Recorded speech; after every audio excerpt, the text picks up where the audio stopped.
Betrayed, replaced, forgotten. I moved on without a word.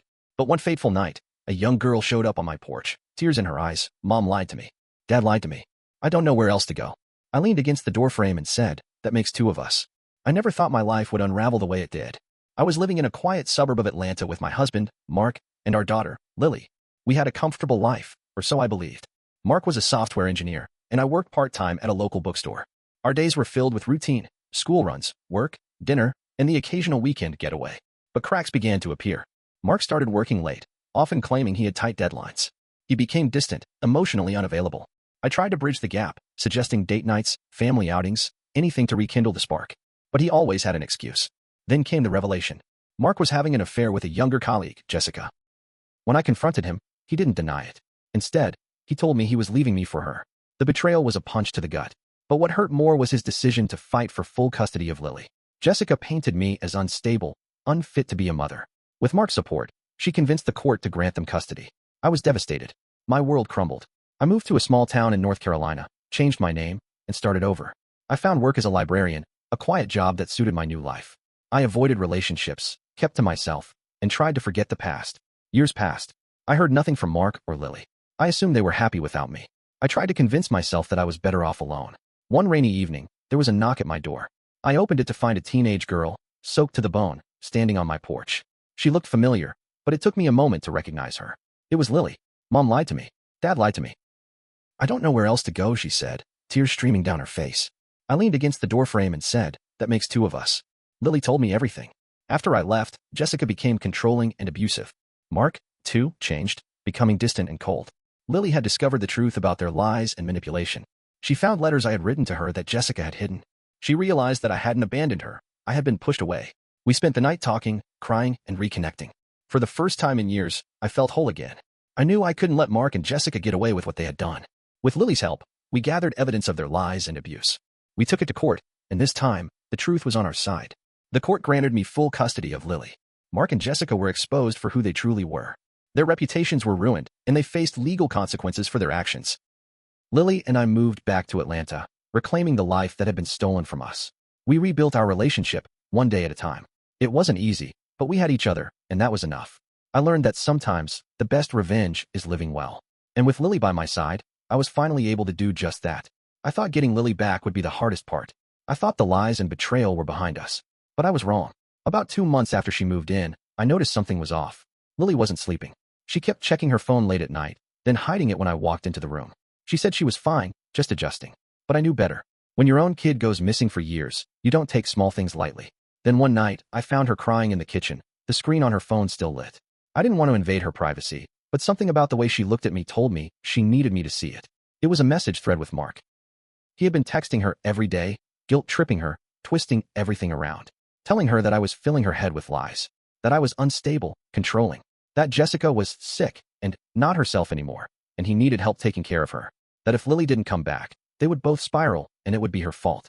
I sat there stunned, not because I didn't think Mark was capable of manipulation, I knew that much, but because even after everything, he still thought he could reach into her life and tear her away from me again. And for a while, it looked like it was working. I didn't know what to do, she whispered. I didn't want to hurt anyone. I just needed time. I didn't yell. I didn't cry. I just took her phone, walked into the living room, and started recording the screen. Every text, every timestamp. I backed it up to my laptop, sent copies to my lawyer, and put a lock on the folder. 2 days later, a car started parking across the street from our house. Same car, same time, right after school. I saw it through the blinds. An old, beat-up gray Honda Civic. I watched it for 3 days before I finally stepped outside and walked toward it. It peeled off before I could reach it. Then the letters started coming. No return address. No stamps. Just left in our mailbox. Slipped under the door. One had nothing but liar written in big red Sharpie across the paper. Another had a picture of me and Lily, taken from the sidewalk. I called the police. They said unless I caught someone in the act or had a plate number, they couldn't do much. I got security cameras. 2 for the front, 1 for the back. I changed our routines. I had Lily dropped off 2 blocks away from school. I walked with pepper spray in my pocket. I didn't tell Lily about the letters. I wanted her to feel safe. But then one night, I woke up and found her gone. Her bed was cold. Her shoes were missing. Her phone was gone. Panic doesn't even cover it. I checked the cameras. Nothing. Just the front door quietly opening at 2:16 a.m. I called the police. I called her school friends. Nothing. I waited at the porch until the sun came up, gripping my phone like a lifeline. At 8:34 a.m., I got a text from an unknown number. She's safe. Stay out of it. My heart stopped. I froze. Then another one came. We just want to talk. If you go to the cops again, this ends badly. I didn't know what this was, but I wasn't going to sit around and find out. I called a private investigator I knew from before. She was expensive, but she was good. Her name was Delaware. I sent her the texts, showed her the camera footage, gave her every name, every address I had. Within 2 days, Del found them. Lily was staying in a rental house in Marietta, 20 miles from where we lived. Mark had picked her up in the middle of the night, told her Jessica was in the hospital, and begged her to come see her. It was a lie.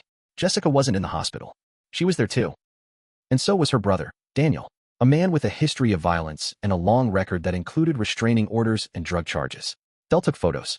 She showed me everything. What she couldn't answer was why Lily didn't leave, why she hadn't tried to contact me once.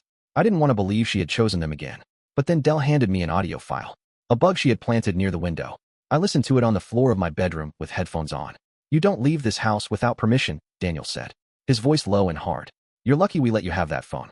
You say one word to her, and you'll never see her again." Jessica was in the background, crying. Mark told her to shut up. Then there was Lily's voice, soft, shaking. "I just want to go home." Home. She met with me. I didn't know what to do. The cops couldn't do much without hard proof of abuse or kidnapping. Lily had technically left willingly, but we both knew that wasn't the full truth. I called my lawyer. I sent him the recording. He said we needed more. So I made a choice. A reckless, dangerous choice. I told Del I wanted to go there. I wanted to see it for myself. Not confront them. Just see her. Make sure she was okay. Del didn't like it. But she didn't stop me. I'm not proud of what happened next. But I will say this. I saw things that night that changed me. I saw the way Mark looked at her like she was an object he owned. I saw Jessica's face, hollow and twitchy. I saw Daniel, shirtless, drunk, hovering near her door. I didn't knock. I didn't shout. I turned around, got back in the car, and told Del to get the police, the press, whoever it took. We were going to burn this thing to the ground. And that's where I'll pause this. Because what happened next? Well, that's the part where the real revenge begins. I didn't sleep that night. After what I saw, after hearing Lily's voice, after seeing the way she flinched when Mark walked by her room, I couldn't sit still. Del said she'd get the police involved again, but she warned me, unless Lily was physically harmed or underage and clearly kidnapped, they wouldn't charge in. And Mark, being her biological father, still had visitation rights on paper. I couldn't believe how the law could protect a man like him. So I started digging deeper. I pulled every file from the custody case, every hidden corner of our divorce. And that's when I found it, something that made my blood run cold. Jessica had lied under oath. Not just about me being unstable. She had fake medical records. Used a friend, some nurse in training, to make it look like I had been institutionalized briefly, years ago, for postnatal depression. But it never happened. It was all fake. That record was the key reason I lost custody. I couldn't believe it. I cross-checked dates. Found out the nurse, her name was Sydney, had since moved to Oregon and was working in a real hospital now. I reached out. She was hesitant, nervous. But after a few long, honest emails and the mention of perjury, she cracked. She admitted Jessica had begged her to fabricate a file just long enough to help her friend win custody. She never thought it would be used in court. She said she'd sign a statement. I got it notarized and rushed it to my lawyer. Meanwhile, Del kept eyes on the rental house. She got video of Daniel screaming at a neighbor one night, threatening to rip out his guts because his music was too loud. She also saw something else. A woman who looked way too much like Jessica slipping into the passenger seat of a white SUV in the middle of the night, then swapping envelopes with someone in the parking lot of a liquor store. Del followed her once. Got pictures. That SUV belonged to a man named Troy Densler. I didn't know him, but Del found out quick. He was a pharmacist with a suspended license for selling opioids under the table. Jessica was trading pills for cash. Or worse, giving them away for favors. And Lily was living under that roof. I was ready to go nuclear. But then something unexpected happened. Lily called me. She whispered into the phone. She didn't have much time. I heard wind, cars, she was outside somewhere. She said they took her phone away completely after seeing the missed call from my number. She'd borrowed a stranger's phone, begged them not to say anything. She told me they were planning to leave. Mark said he couldn't trust the law anymore and wanted to disappear with her. She didn't know where, but she overheard him mention Tennessee, then Florida. Something about cashing out an account and going off the grid. I asked her to send me the address. She said she couldn't. Said they checked her pockets, watched her like a hawk. She cried. I told her to hang in there, that help was coming. That night, I sent everything. Every photo, every recording, the notarized statement, to Child Protective Services and the family court. My lawyer filed an emergency petition. The hearing was set for the following week, but I knew it wouldn't matter if Mark vanished with her before that. That's when I made another call. This one was to an old friend of mine, Rico, who used to work in loss prevention for a major retailer in Atlanta. He now did freelance surveillance and unofficial favors. I told him everything. He didn't hesitate. 2 nights later, Rico texted me one word. Moving. Dell followed them out of the driveway. They were packed up. Mark, Jessica, Lily in the back seat, and Daniel following in a separate car. Dell and Rico stayed on them for nearly 100 miles, documenting everything. At a rundown motel near the Georgia-Tennessee border, they finally stopped. That's when it got worse. Jessica didn't go into the motel with them. She drove off with Daniel. Dell tried to follow her, but they lost her in traffic. Rico stayed behind, hidden in the parking lot across the street. That's when he saw Mark dragging Lily by the arm into the room, yelling. Rico called me, told me he didn't like what he was seeing, told me he heard Lily scream. I told him to call the police. Now, by the time the local sheriff's deputies showed up, Mark had barricaded the door.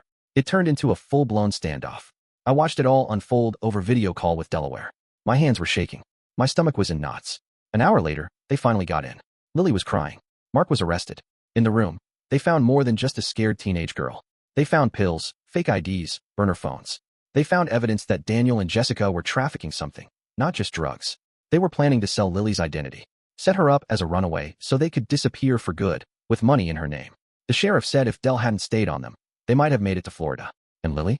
She might have vanished into a system that wouldn't find her for years. But this isn't over. Because Jessica and Daniel are still out there. The feds are involved now. Rico says there's talk of RICO charges if enough evidence lines up. As for me, I've got custody back. Legally. Permanently. But something's changed in Lily. She flinches at shadows. She sleeps with the light on. She barely speaks when her phone rings. She checks every lock in the house, twice. And me? I'm not the same either. Because I know there's still one more reckoning to come. And this time, I'm not just playing defense. Mark's arrest hit the news within hours. Local man arrested in motel standoff with teen daughter. His mugshot was everywhere. Even the local paper in Atlanta ran it on the second page. I saved the screenshot. Not for revenge. For proof. Proof that I wasn't crazy. That I hadn't lied. That I wasn't the monster they made me out to be. But that wasn't the end. 2 days later, Jessica was caught in a motel in Macon. Daniel tried to run. He didn't make it. U.S. Marshals picked him up outside a gas station. They found burner phones, IDs, and a list of names. Lily's name was on it, with a $sign beside it. I don't know what they planned to do with her exactly, but I know this. It wouldn't have ended with just an identity theft. We were safe. Legally. Physically. But emotionally? That's where the storm lived. A few days after the arrest, Lily asked to talk. We were eating breakfast in silence, again, when she set her spoon down and just looked at me. Her eyes were red. Not from crying, but from holding it in too long. I need to tell you something. I nodded. She started slowly. Said she'd lied, multiple times, about what happened at the house. Not just to protect herself, but because part of her didn't want to believe what they were doing was wrong. She still remembered good moments with Mark. With Jessica. She said part of her thought that if she played along, maybe they'd go back to how things were. Before all the manipulation. Before the threats. Then she said something that cut deeper than anything I'd heard in years. I hated you for leaving. She said it flat. No malice. Just truth. I believed everything they told me. That you didn't want me. That you lost it. That you didn't fight hard enough. I nodded again, because I didn't trust my voice. She took a deep breath. But I know now. I see it. You did fight. They just erased you. Then she started to cry. Really cry. Not the quiet, hidden sobs, but raw, ugly, full-body shaking sobs. I went to her, and she clung to me like she was drowning. And in that moment, I realized I wasn't the only one who'd been betrayed. Lily had been betrayed by all of us. Later that week, we had to go to the courthouse to give final statements. Jessica was brought in wearing cuffs and a smug look that barely cracked. She looked me dead in the eye like she still had power. Like this was just another round of a game. And then Lily stood up. She asked to speak in court. I didn't even know she had planned it. Her voice didn't shake. Not once. She told the judge everything. About the manipulation, the isolation, the threats. She looked at Jessica and said, "You told me love was control. That pain was just weakness leaving the body. That my mom abandoned me. But she never did. You did. You abandoned me the second I became inconvenient." Jessica flinched. The courtroom was dead silent. Then the judge ruled, permanent restraining orders. Charges pressed. Custody terminated. Jessica and Mark would face a criminal trial. And me? I walked out of that courthouse with my daughter at my side. And for the first time in years, I felt seen. The aftermath wasn't clean. Lily had nightmares. Sometimes I'd hear her pacing her room at 3 a.m. I tried therapy. She went. Slowly. Eventually, she even laughed again. Started drawing. She showed me one sketch. It was the two of us, standing in front of a small house. No background. Just us. Are we supposed to be somewhere? I asked. She shrugged. No. We're just here. Together. Mark tried to write her once from jail. She ripped up the letter. Didn't even read it. Rico dropped by a few months later with a pack of beers and said, "Didn't think I'd be working private rescue ops for runaway teenagers and fake pharmacists, but damn, that felt good." He smiled. "You did good, Mama." Even Dell, cool and quiet as always, shook my hand. "You saved her. Not just from them, but from never knowing the truth. And now, we're still healing. Every day's a little different. Some are quiet, some are messy, but they're ours. As for me, I've thought about revenge a lot. The old kind, the screaming in your face kind. But now I see the real revenge wasn't getting them arrested. It was showing Lily the truth and watching her choose me anyway. I don't know what the future holds. I don't pretend we're magically okay now, but we're trying. And for the first time in a long time, I'm hopeful.